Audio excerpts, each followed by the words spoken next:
Allah a bien entendu la parole de celle qui discutait avec toi à propos de son époux et se plaignait à Allah. Et Allah entendait votre conversation, car Allah est audient et clairvoyant. Ceux d'entre vous qui répudient leurs femmes en déclarant qu'elles sont pour eux comme le dos de leur mère, alors qu'elles ne sont nullement leur mère, car ils n'ont pour mère que celles qui les ont enfantées. Ils prononcent certes une parole blâmable et mensongère. Allah cependant est indulgent et pardonneur. Ceux qui comparent leurs femmes au dos de leur mère, puis reviennent sur ce qu'ils ont dit, doivent affranchir un esclave avant d'avoir aucun contact conjugal avec leur femme. C'est ce dont on vous exhorte. Et Allah est parfaitement connaisseur de ce que vous faites.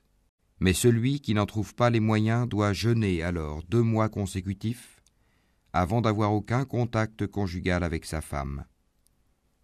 Mais s'il ne peut le faire, non plus, alors qu'il nourrisse 60 pauvres. Cela pour que vous croyiez en Allah et en son messager. Voilà les limites imposées par Allah, et les mécréants auront un châtiment douloureux. Ceux qui s'opposent à Allah et à son messager seront culbutés comme furent culbutés leurs devanciers. Nous avons déjà fait descendre des preuves explicites, et les mécréants auront un châtiment avilissant. Le jour où Allah les ressuscitera tous, puis les informera de ce qu'ils ont fait. Allah l'a dénombré, et ils l'auront oublié. Allah est témoin de toutes choses. Ne vois-tu pas qu'Allah sait ce qui est dans les cieux et sur la terre ? Pas de conversation secrète entre 3 sans qu'il ne soit leur 4e, ni entre 5 sans qu'il ne soit leur 6e, ni moins ni plus que cela sans qu'il ne soit avec eux, là où ils se trouvent. Ensuite, il les informera, au jour de la résurrection, de ce qu'ils faisaient, car Allah est omniscient. Ne vois-tu pas ceux à qui les conversations secrètes ont été interdites ? Puis ils retournent à ce qui leur a été interdit et se concertent pour pécher, transgresser et désobéir au messager. Et quand ils viennent à toi, ils te saluent d'une façon dont Allah ne t'a pas salué, et disent en eux-mêmes : pourquoi Allah ne nous châtie pas pour ce que nous disons ? L'enfer leur suffira, où ils brûleront. Et quelle mauvaise destination ! Ô vous qui avez cru, quand vous tenez des conversations secrètes, ne vous concertez pas pour pécher, transgresser et désobéir au messager, mais concertez-vous dans la bonté et la piété. Et craignez Allah, vers qui vous serez rassemblés. La conversation secrète n'est que l'œuvre du diable pour attrister ceux qui ont cru. Mais il ne peut leur nuire en rien sans la permission d'Allah, et c'est en Allah que les croyants doivent placer leur confiance. Ô vous qui avez cru, quand on vous dit « faites place aux autres dans les assemblées », alors faites place. Allah vous ménagera une place au paradis. Et quand on vous dit de vous lever, levez-vous. Allah élèvera en degrés ceux d'entre vous qui auront cru, et ceux qui auront reçu le savoir. Allah est parfaitement connaisseur de ce que vous faites.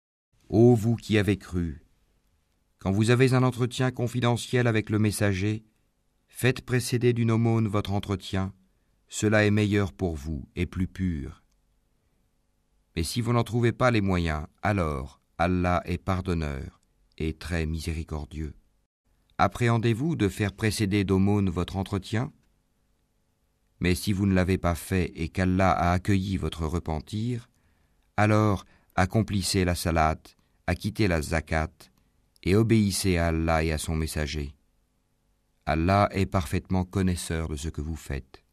N'as-tu pas vu ceux qui ont pris pour alliés des gens contre qui Allah s'est courroucé ? Ils ne sont ni des vôtres ni des leurs, et ils jurent mensongèrement alors qu'ils savent. Allah leur a préparé un dur châtiment. Ce qu'ils faisaient alors était très mauvais. Prenant leur serment comme bouclier, ils obstruent le chemin d'Allah. Ils auront donc un châtiment avilissant. Ni leurs biens ni leurs enfants ne leur seront d'aucune utilité contre la punition d'Allah.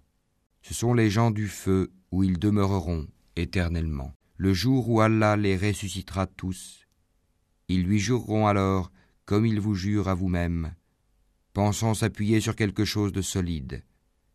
Mais ce sont eux les menteurs. Le diable les a dominés et leur a fait oublier le rappel d'Allah. Ceux-là sont le parti du diable, et c'est le parti du diable qui sont assurément les perdants. Ceux qui s'opposent à Allah et à son messager seront parmi les plus humiliés. Allah a prescrit « Assurément je triompherai, moi ainsi que mes messagers. En vérité, Allah est fort et puissant. » Tu n'en trouveras pas parmi les gens qui croient en Allah et au jour dernier, qui prennent pour amis ceux qui s'opposent à Allah et à son messager, fussent-ils leurs pères, leurs fils, leurs frères ou les gens de leur tribu. Il a prescrit la foi dans leur cœur et il les a aidés de son secours. Il les fera entrer dans des jardins sous lesquels coulent les ruisseaux, où ils demeureront éternellement. Allah les agrée et il l'agrée. Ceux-là sont le parti d'Allah. Le parti d'Allah est celui de ceux qui réussissent.